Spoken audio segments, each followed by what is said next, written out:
नमस्कार दोस्तों, स्वागत है आपका देवभूमि बायोफ्लॉक सिस्टम में।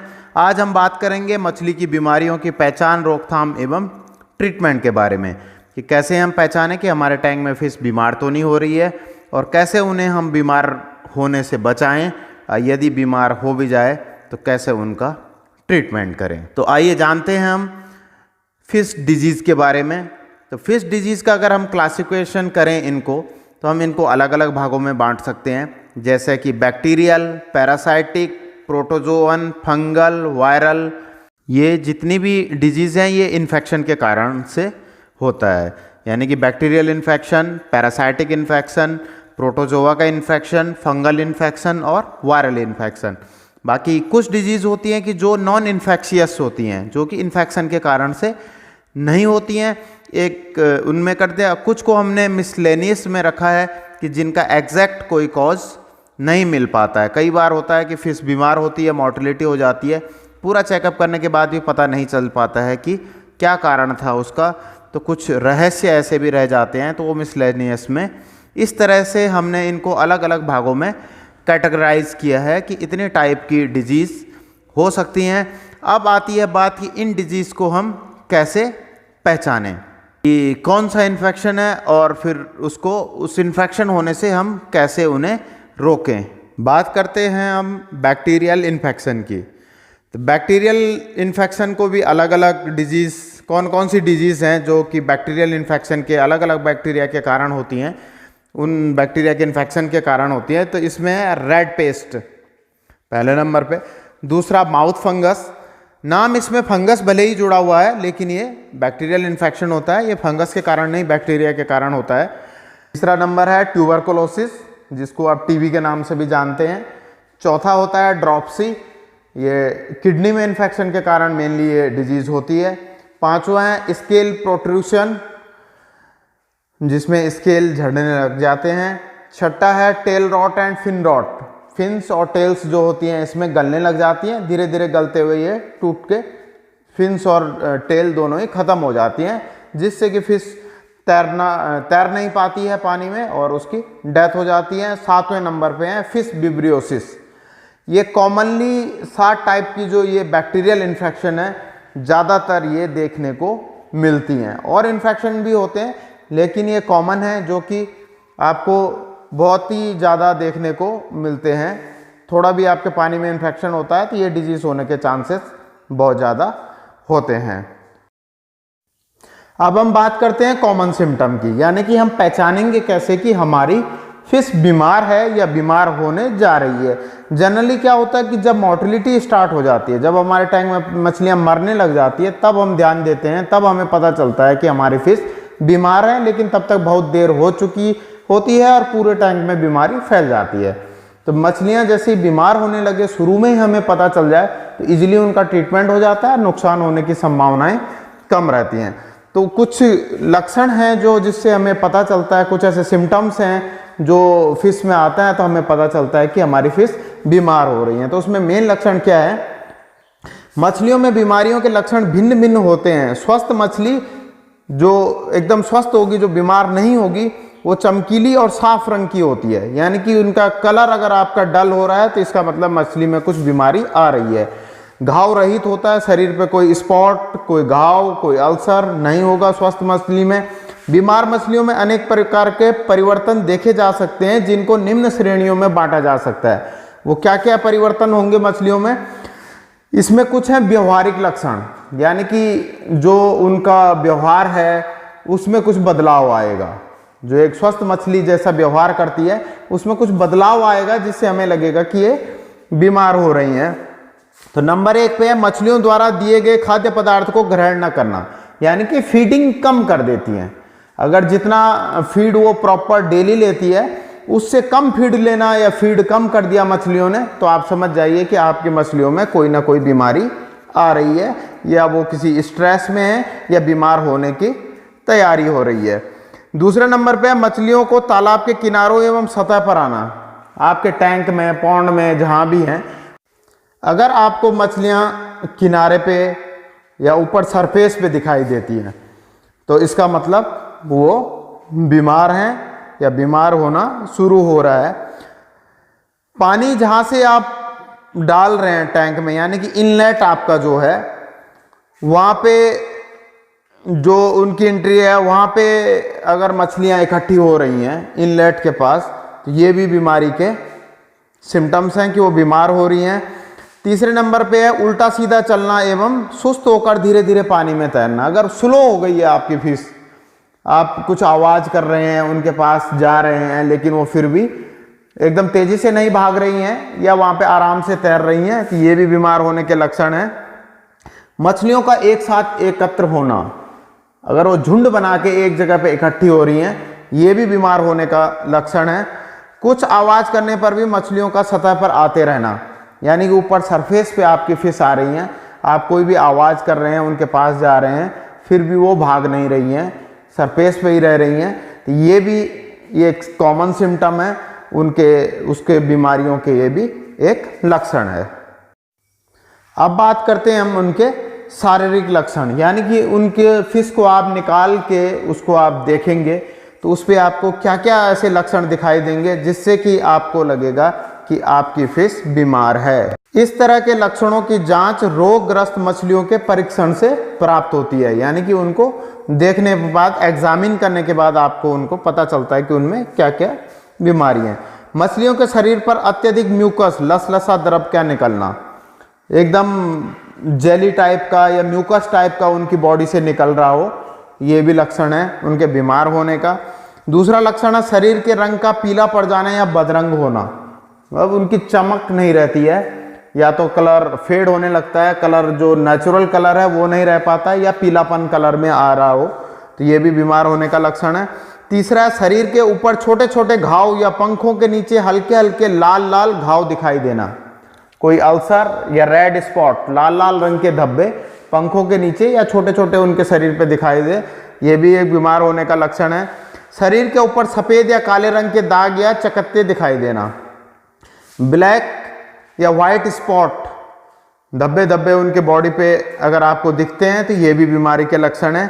पेट का फूलना एवं सल्कों का निकलना, पेट फूल जाता है, जो स्केल होती हैं फिश की वो निकलने लग जाती हैं, या जो स्केल के बीच में कुछ पानी सा जमा होने लग जाता है, ये भी एक बीमारी के लक्षण है। मछलियों के पंखों का टूटना अथवा सड़ना, जो उनकी फिन्स होती हैं या टेल होती है उसका सड़ने लग जाती है या टूटने लग जाती है, ये भी उनको ये बीमारी के लक्षण है। जो ये वो लक्षण है जो हमें देखकर पता चलेगा, मछली को निकाल के देखने से, कि वो बीमार है या नहीं है।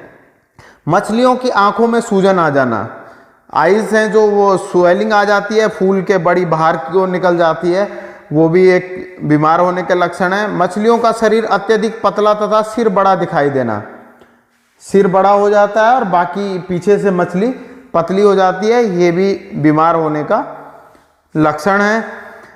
गलफड़ों का टूटना एवं सड़ना, गिल्स होती हैं जो गिल्स टूटने लग जाती हैं या सड़ने लग जाती हैं, इनमें सफ़ेद रंग की ग्रंथि आकार के कोष्ठ का दिखाई देना है, वाइट वाइट, इसमें ग्लैंड टाइप, जैसे ग्लैंड्स होती हैं ऐसी वाइट वाइट ग्लैंड्स उनके गिल्स में दिखाई देती हैं, तो ये भी बीमार होने के बीमारी के लक्षण है। 9वें नंबर पे गलफड़ों का टूटना एवं सड़ना, सफ़ेद ग्रंथि आकार के कोष्ठ का दिखाई देना। 10वें पे मछलियों के मुंह की थुतनी का बढ़ जाना, जो माउथ होता है मछलियों का वो बढ़ जाता है, ये भी बीमारी का लक्षण है। गलफड़ों का रंग अत्यधिक गुलाबी दिखाई देना, अगर जो गिल्स हैं फिश की वो भी ज़्यादातर अगर ज़्यादा डार्क गुलाबी हो जाती हैं, ये भी बीमारी के लक्षण है। गलफड़ों तथा शरीर के घावों के ऊपर या पंखों में रुई जैसी संरचना का दिखना, जैसे कॉटन रुई होती है, कॉटन होता है, ऐसा उनके मुंह पे या पंखों पे ऐसा लगता है कि वहाँ पे कॉटन का जाल है, पूरा कॉटन का जाल वाइट वाइट सा दिखाई देता है, तो ये लक्षण भी बीमारी, ये देख के जिन बीमारियों का हम पता लग सकते हैं ये शारीरिक लक्षण है। अगर मछली को हम टैंक से निकालते हैं और उसको हम पूरा देखते हैं, उनमें ये सारे लक्षण दिखाई देते हैं, तो इसका मतलब हमारी मछली बीमार है। अब बात करते हैं हम आंतरिक लक्षण या कि इंटरनल सिम्टम्स, अंदर के जो सिम्टम्स हैं उनके बारे में। कई बार क्या होता है कि बाहर से देखने पे फिश एकदम अच्छी दिखाई देती है लेकिन उसकी मोटिलिटी हो जाती है। तो उसके अंदर कुछ इन्फेक्शंस होते हैं या अंदर से कुछ ऐसे कारण होते हैं जिनके कारण उसकी मोटिलिटी होती है। तो वो सिम्टम क्या क्या है वो के बारे में हम बात करें। पहले नंबर पे आता है आंतरिक रोग के परिवर्तनों को प्रयोगशाला में मछली के अंदर उदर को काट कर देखा जा सकता है। यानी कि इनके लिए हमें फिश को लैब में या जैसे भी अपने फार्म पे जो आप निकालते हैं इसको कट करना पड़ता है। इसको पेट को इसको काट के, पेट को काटने के बाद उनके इंटरनल ऑर्गन को देख के हम इनके बारे में पता कर सकते हैं कि उनको क्या बीमारी है। आंत एवं बाह्य भित्ति के बीच गाढ़े सड़न वाले द्रव्य, मवाद अथवा पानी जैसे द्रव का निकलना, जो जैसे पेट को हम कट करते हैं और आंतों और पेट के बीच में जो कैविटी है, आंतों के अंदर नहीं, आंतों के बाहर और पेट की जो कैविटी है उसमें अगर आपको पानी जैसा या मवाद जैसा कुछ सड़ी हुई चीज़ जैसा आपको दिखाई देता है तो ये एक लक्षण है उनके इंटरनल इन्फेक्शन का। दूसरा, जिगर का रंग असामान्य होना, जो लीवर है नॉर्मल का जो कलर है उस कलर से लीवर का कलर चेंज होना, ये भी एक लक्षण है उनका इन्फेक्शन का। दूसरा है गुर्दों का टूटा या सड़ा दिखाई देना, किडनी सड़ी हुई, टूटी हुई या उसका भी कलर चेंज हो या उसमें स्वेलिंग हो, तो ये भी किडनी डिजीज के साइन है। आंत में कृमि आदि का निकलना, जब आप आंतों को कट करेंगे तो उसमें से वर्म होते हैं जो tape worm, Ascaris, round worm, ये निकलते हैं, तो ये भी वर्म का इन्फेक्शन होता है। जिगर, गुर्दे अथवा आंतरिक अंगों में छोटे छोटे गांठ, सिस्ट दिखाई देना, पेट के अंदर जो लीवर होता है, किडनी होती है, आंतें होती हैं, उनमें छोटी छोटी गांठें या उभरी हुई दाने दाने दाने दाने आपको दिखाई देते हैं, तो ये भी एक लक्षण है। दूसरा, रोगी मछली को पहचानने का बहुत आसान तरीका यह है कि मछली को पलट लें। जो बीमार है, जो मरी नहीं है, जिंदा मछली है लेकिन आपको लग रहा है कि ये बीमार है, तो उसको निकालें आप, उसको पलट लें। पलटने के बाद यदि आँख की पुतली चलती दिखाई दे तो मछली स्वस्थ है, और अगर आँख की पुतली न पलटे तो मछली रोगी है। ये ध्यान रखें आप हमेशा, ये पहचानने का एक बहुत अच्छा तरीका है। आप फिश को निकालिए, निकालने के बाद उसको उल्टा पलट दीजिए, अगर उसकी आँख की जो पुतलियाँ हैं वो चलती दिखाई दें आपको तो इसका मतलब वो स्वस्थ है। अगर वो आँख की पुतली को नहीं पलटती है, वैसे ही रहती है, बिल्कुल स्थिर रहती है, तो इसका मतलब आपकी मछली बीमार है। कुछ कॉमन डिजीज हैं जिनके बारे में हम जानेंगे, जिनमें पहले नंबर पे आता है फफूंद रोग, यानी कि फंगल डिजीज। फंगल इन्फेक्शन बहुत ही कॉमन है, जो कि बहुत ज़्यादा आपके फिश पे आता है, खास करके जो बिना स्केल वाली फिश होती हैं, जैसे सिंगी हो गया, आपका मांगूर हो गया, पंगेशियस हो गया, जिन पे स्केल नहीं होता है, इन पे बहुत जल्दी फंगस आता है। और जब भी आपका टेम्परेचर अप डाउन होता है, एकदम से बढ़ेगा या एकदम से गिरेगा, तो तुरंत फंगल इन्फेक्शन आने के चांसेस होते हैं। या जब भी बारिश होती है उस समय भी फंगल इन्फेक्शन का आने के बहुत चांसेस रहते हैं, तो उसके लिए आपको बहुत ध्यान रखना होता है। यह रोग तालाब में सेप्रोलिग्नाइट नामक फफूंद से उत्पन्न होने से पैदा होता है, यानी ये फंगस है जिससे कि इन्फेक्शन होता है। इस रोग के लगने पर मछली के शरीर में धागे के समान सफ़ेद चकत्ते दिखाई देने लगते हैं, जो धीरे धीरे मछली के गलफड़े, आँख एवं पैरों पर भी फैल जाते हैं, जिससे मछली की मृत्यु हो जाती है। तो ये फंगल डिजीज होती है। दूसरा है सफ़ेद धब्बा रोग, वाइट स्पॉट डिजीज। कई बार हम फंगस और वाइट स्पॉट में कंफ्यूज हो जाते हैं। यह रोग इख्तियोप्थीरिया नामक प्रोटोजोआ से उत्पन्न होता है, जो कि मछली की त्वचा के भीतर अपने को व्यवस्थित कर लेता है, जिस कारण मछली के शरीर में जगह जगह सफ़ेद धब्बे दिखाई देने लगते हैं, वाइट स्पॉट आने लग जाते हैं जगह जगह फिश पे, तो ये वाइट स्पॉट डिजीज़ है। पूंछ व पैरों का सड़ना, tail and fin rot disease. इसमें क्या होता है कि उनकी जो टेल हैं और जो फिन्स हैं वो सड़ने लग जाती हैं। यह भी एक बैक्टीरियल इन्फेक्शन है, जो जीवाणु यानी बैक्टीरिया के कारण होता है। फार्मिकेंस नामक जीवाणु के कारण यह उत्पन्न होता है, गैरोमोनास फार्मिकेंस। फोड़ा रोग, कैंसर डिजीज, जिसे गांठ हो जाना या बॉइल्स या फोड़ा हो जाना, तो यह अल्सर डिजीज।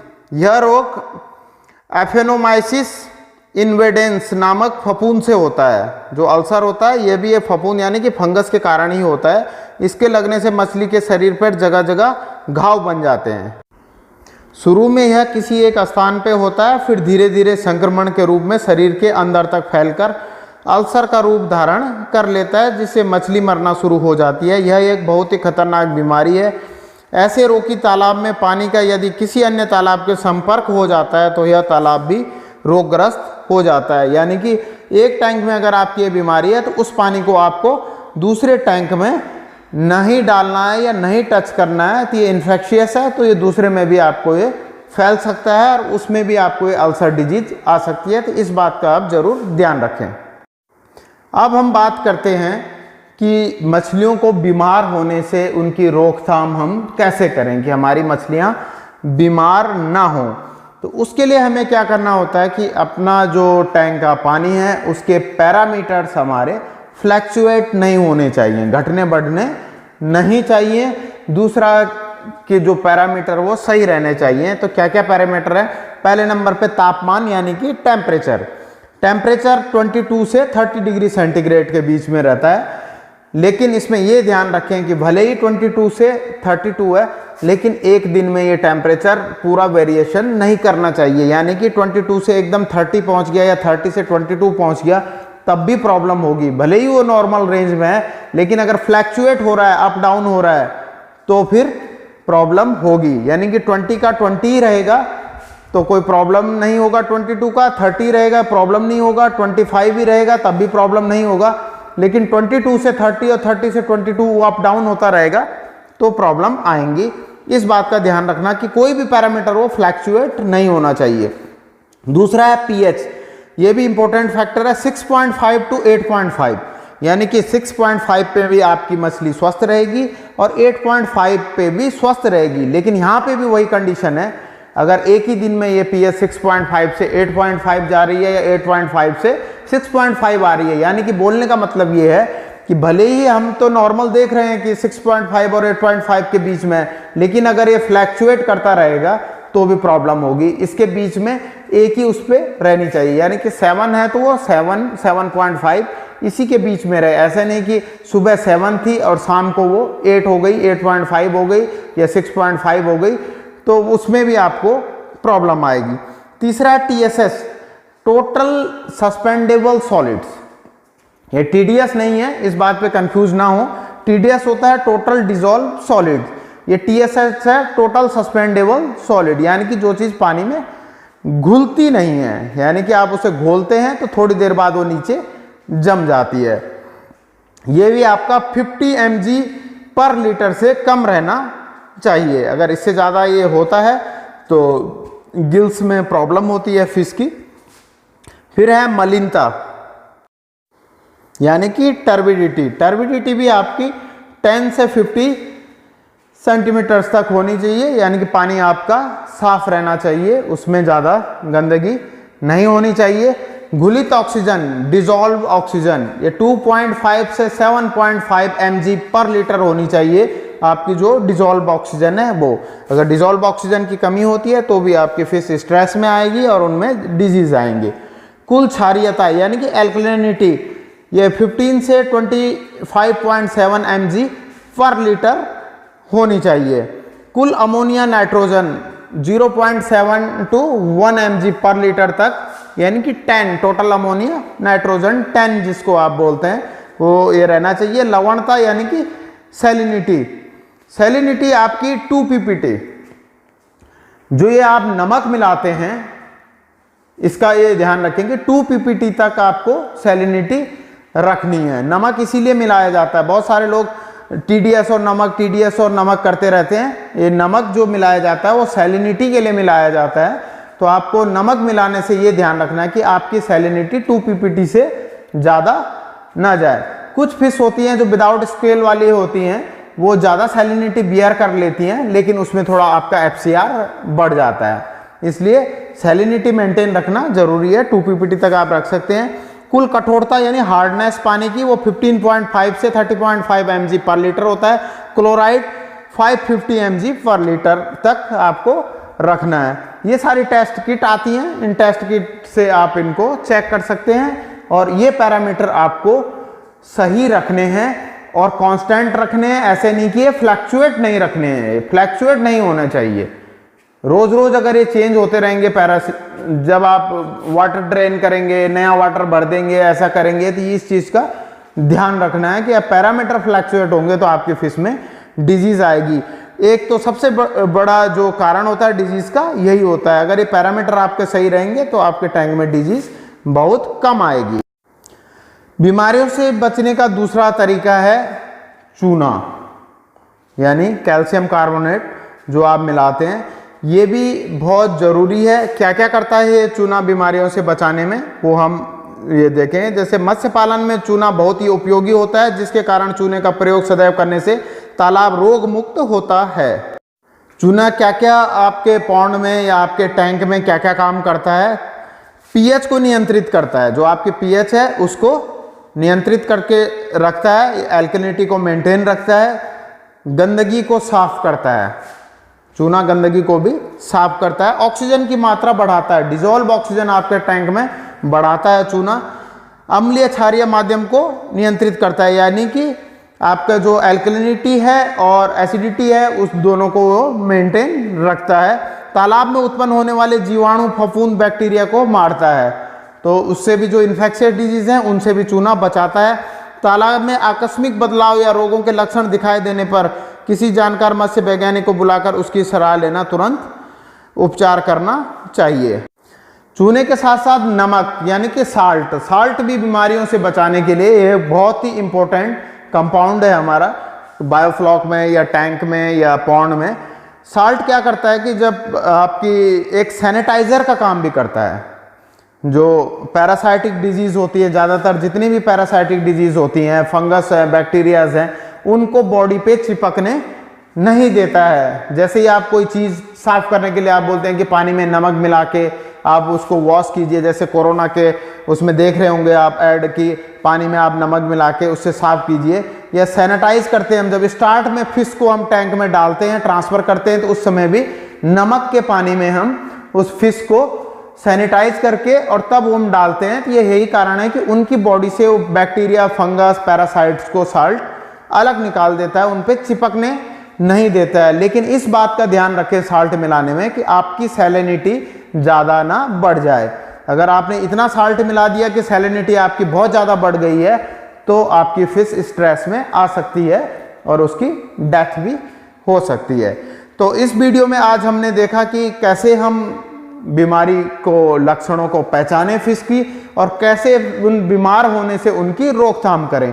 नेक्स्ट वीडियो में हम बात करेंगे कि कैसे जब हम बीमारी को पहचान लें तो उसका ट्रीटमेंट करें, यानी कि दवाइयों के बारे में। अगर उसका पहले तो हमने पहचानना है कि कौन सा इन्फेक्शन है, जब वो पहचान लिया तो अब उसका ट्रीटमेंट क्या करना है। ये वीडियो बहुत लंबा हो जाएगा, लेकिन ट्रीटमेंट के लिए मैं दूसरा वीडियो लेके आऊँगा। आप हमारे साथ जुड़े रहिए, हमारे चैनल को सब्सक्राइब कीजिए, बेल आइकन को दबा दीजिए, जैसे ही मैं नई वीडियो डालूँ तो आप तक नोटिफिकेशन पहुँच जाए। तो आज के लिए इतना ही। Thank you very much. Training अभी कोविड-19 के कारण पूरी बंद थी पिछले लॉकडाउन के दौरान, तो जैसे ही अब लॉकडाउन खुलेगा, पूरा नॉर्मल सिचुएशन होगी, तो जल्दी ही ट्रेनिंग भी फिर दोबारा से स्टार्ट होगी। उसके लिए आप हमारे नंबर पे व्हाट्सएप करके आप इंफॉर्मेशन ले सकते हैं। Thank you very much.